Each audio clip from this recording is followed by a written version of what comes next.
Ya, terima kasih. Jangan lupa sahabat semuanya, terutama sobat satu bidikan, tonton sampai tuntas video ini supaya teman-teman, rekan-rekan, mas-mas, mbak-mbak bisa memberikan komentar yang cerdas. Oke, yuk. Ya, Salam sejahtera, semangat selalu. Semoga senantiasa berkah terus ya di karirnya. amin. Terima kasih nih banyak udah diundang di channel Wawan Koko CO2. Mudah-mudahan berkah nih bos. Oke, amin. Oke, Gen, ya. Jadi bicara dunia sepak bola ya, baik itu sepak bola Liga Tunai, Liga 3, Liga 2, Liga 1, walaupun era pandemi ini sekarang lagi lockdown ya. Betul. Lockdown dalam arti ditiadakan sampai ke Liga Tunai gara-gara pandemi ini semua harus kita akui bahwa berdampak juga terhadap dunia olahraga sepak bola Gen ya. Betul. Nah, satu hal Gen yang ingin saya tahu ya, jujur saya udah kenal agen lama tapi baru kali ini bincang-bincang tentunya dalam topik seputar sepak bola ya Gen ya. Ya. Nah, yang ingin saya tanyakan adalah kok tiba-tiba dalam waktu cepat agen ini boleh dikatakan bisa menjadi sosok seorang agen besar dengan sejuta pemain bintang, mungkin kalau boleh saya katakan, mudah-mudahan nggak terlalu berlebihan ya saya bicara seperti karena Ya. ini realistis dan fakta. Dimanapun agen agung turun di liga-liga Tunai, Serang, Tangerang, Bekasi, Bogor, Depok selalu membawa pemain-pemain bintang, bahkan pemain liga yang sulit untuk enggan bermain di Tarkam karena kita maklumi mereka dari segi kontrak, gaji udah cukup sejahtera. Nah, ini kira-kira yang ingin saya tahu gitu, bagaimana perjalanan jadi agen gitu. Awal mulanya ya. Jadi gini, awal mula saya jadi agen itu dulu ikut sama om saya pertamanya. Ikut bawa-bawa pemain asing karena asing itu kan tinggalnya di daerah Binong. Dulu kan Tarkam belum ada ya bos ya pemain asing, ada Ya. dulu lokal aja.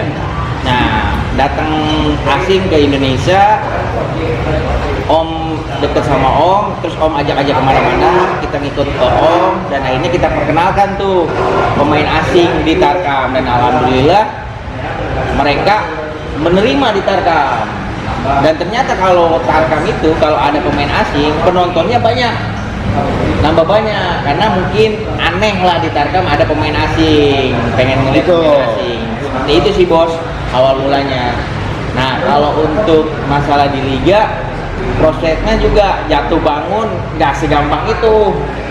Awalnya mereka kita imbau nggak dibales. Ya, Akhirnya ya. ada pemain dulu Dedi Mulyadi sama Tema Musadat, saya WA karena kan orang Tangerang asli, dia masih bermain di Persita dulu, dan awalnya dia juga menanyakan jelas enggak, katanya bilang jelas, dan saya berkorban dulu sebelum pertandingan, saya bayar dulu langsung uangnya sebelum main. Jadi kayak dagang ya, ada dagang. DP dulu gitu DP dulu. untuk mengikat gitu kan ya. Betul, tanpa sepengetahuan bos, kita pakai uang pribadi biar kepercayaan lah.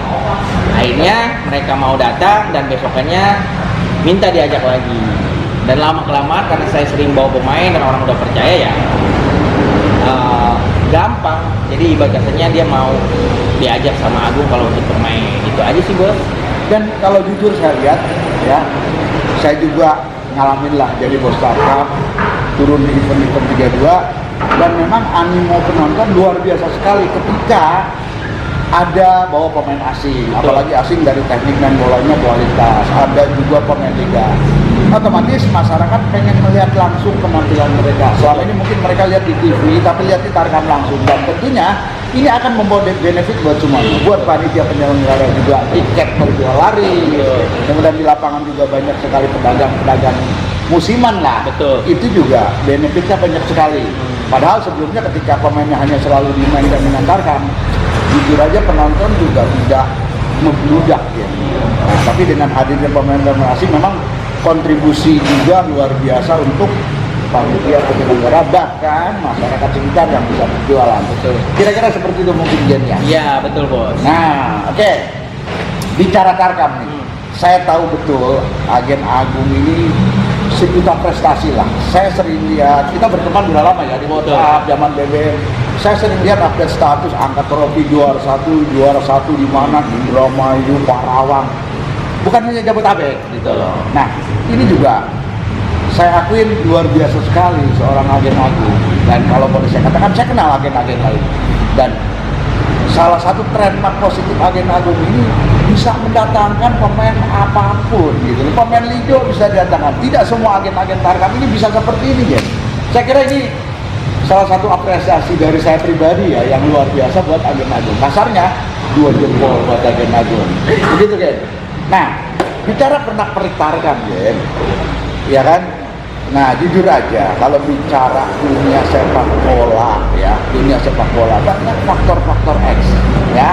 Sorry, sedikit saya. Contoh katakanlah, ya, dalam tanda petik ada faktor pengaruh, gitu. Dan satu lagi yang hampir kental di masyarakat Indonesia adalah faktor mistis, ya, faktor mistis nih.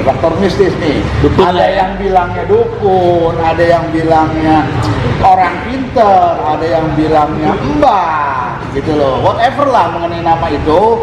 Bahkan sering sekali saya dengar di lapangan, ketika kalah sering ada celotehan, waduh kita kalah air. Kadang-kadang saya suka iseng bercanda ya wajar kalah air, musuhnya mah minumnya yang Bedin, Aqua, Danone. Nah ini merek minuman gelas yang nggak bermerek lah, saya suka bercandain seperti itu. Tetapi di balik semua ini tentunya ada rahasia. Dan mengenai masalah dunia seperti ini, kita akui nggak hanya di Indonesia, mungkin di luar negeri sama. Ada salah satu pemain asing yang pernah ngobrol dengan saya ketika main di India, di Malaysia, sama nggak taunya ada Liga Tarkam juga. Dan itu tidak terlepas dari unsur jambi-jambi, ya. Kadang pemain dikasih air dulu sebelum minum, katanya air supaya menang. Nah, kira-kira gimana nih pendapat Agen Agung? Dan saya yakin mungkin Agen Agung juga sering sekali punya pengalaman bahwa tim main bola dengan dibantu faktor tersebut, katakan ada tukang tiupnya lah. Nah, gimana nih menurut Agen Agung tentang hal-hal seperti itu? Oke, jadi gini bos, saya bawa pemain liga itu ya mungkin karena kepercayaan aja ya, karena mungkin saya komitmen orangnya, dan sebelum pertandingan biasanya saya DP dulu ke pemain, jadi pemain itu mau ikut bermain dengan Sorry, saya. sambil ngopi ya. Siap, nggak apa-apa. Nah, untuk masalah faktor X, awalnya saya juga bingung. Materi saya dulu saya bawa, kan bos tadi bilang materi saya bagus. Saya bawa pemain Liga 1, Liga 2, saya bermain lawan pemain lokal Tarkam. Kita 80% menguasai pertandingan. Betul. Kita nyerang terus, peluang di depan gawang nggak masuk-masuk, dan akhirnya menit-menit akhir kita ada pelanggaran di dekat kotak 16. Pelanggaran itu menjadi tendangan bebas dan akhirnya masuk ke tim kita Di menit akhir. di menit akhir. Dan saya di situ bilang, apa nih yang salah nih, kata saya kan. Materi saya sudah oke, jauh di atas rata-rata tim lawan, tapi kok keberuntungan belum ada di saya, gitu kan. Nah, disitulah ada yang banyak yang ngomong bilang katanya, kalah air, kata Mas Wanto, terus kalah ini. Nah, itu baru kenal tuh saya. Betul. Yang namanya mistik di lapangan. Ya. Nah, kedua saya main waktu itu karena ada banyak rezeki, saya main, saya sakit, saya cuma kirim pemain tuh bos ke daerah Garam. Di daerah Garam Gunung Sindur, saya nyali di rumah sakit. Pemain saya kirim dulu, ada pemain Persita yang namanya Kim Dongchan, asing Persita. Betul. Nah, dia datang ke sana bersama teman-teman, banyaklah para pemain, ada satu tim pemain yang saya bawa. Dia katanya disuruh minum sama bosnya air minum sama kayak semacam gabah atau apa, saya juga nggak ngerti. Setelah pertandingan, Kim Dongchan telepon saya, Agung gimana? Saya masih di rumah sakit. Kenapa, Ben? Aku tadi suruh minum air sama sesuatu sama bos. Sekarang badan aku gatal-gatal semua. Dia fotoin, ternyata dia alergi. Ya. Kamu tanya sama bos itu aku disuruh minum apa? Kamu bilang ditanya, ternyata dia minum gabah. Gabah tahu kan? Iya, tahu. Beras sebelum jadi beras itu gabah. Ya, nah, gabah. itu. Nah ini saya bilang, waduh, kata saya, karena saya tanggung jawab, ya udah, friend, kamu ke rumah sakit, nanti biar rumah sakit saya yang tanggung. Nah itu lucu kan? Aha. Jadi kitanya nggak ada, pemain disuruh minum karena bos itu yang bayar, ya pemain kita nurut aja. Dan ternyata dia alergi bos, karena pemain kan pemain Korea itu. Betul. Indonesia. Seperti itu bos. Jadi sekarang saya bingung juga antara materi kita harus perkuat, apa faktor X yang kita perkuat. Nah sekarang kan bos Wawan Koko juga saya perhatiin nih di lapangan ya. Setelah pertandingan bos kadang suka buka baju prediksi kan, ternyata prediksinya tepat. Terus kadang suka kasih tahu ke teman-teman suruh pakai kaosnya jangan warna ini. Ternyata emang benar kejadian. Betul. Nah itu saya mau menanyakan balik nih sama bos Wawan Koko nih. Oke. Sebagai yang ngerti lah. Menurut bos Wawan Koko, betul nggak pemain sepak bola tangkap itu harus didukung dengan faktor X, yaitu faktor magic? Menurut bos Wawan Koko kayak gimana? Oke. Sebelum saya jelaskan lanjut, nah ada hal yang satu yang ingin saya tanyakan dulu. Tadi agen cerita materi bagus nyerang terus tiba-tiba di menit akhir ada pelanggaran di luar zona 16. Betul.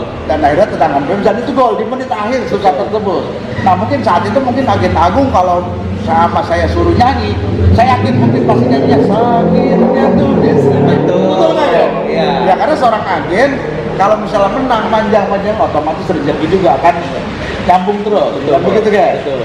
Nah tapi sekarang saya tanya dulu, saya yakin lah agen Agung, saya sering nonton agen Agung tiba-tiba ada orang yang keliling di lapangan gitu loh, yang baca jampi-jampi.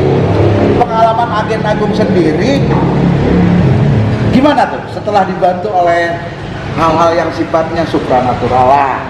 Apakah itu ada suatu jaminan kemenangan atau gimana? Atau justru dengan pakai seperti itu kadang kalah, sering juga kalah gitu. Gimana Gen? Coba. Kalau saya pribadi sih gini ya, 50-50% nih, percaya nggak percaya. Kenapa? Iya kadang saya pakai kayak gitu, materi saya kan bagus. Betul. Iya kan? Seharusnya kan kalau emang materi saya bagus, jauh di atas rata-rata, kalau emang pakai kayak gitu, berarti kan harusnya saya juara terus. Betul. Tapi kan tidak menutup kemungkinan. Yang Betul. faktor itu kan Allah yang ngasih kan. Betul. Ternyata ada juga kita kalahnya. Berarti kan kita ibarat kasarnya percaya atau tidak percaya, itu aja sih bos. Betul. Tapi saya balikin lagi, oh mungkin ini rezeki saya cuma sampai di sini. Ya. Itu aja.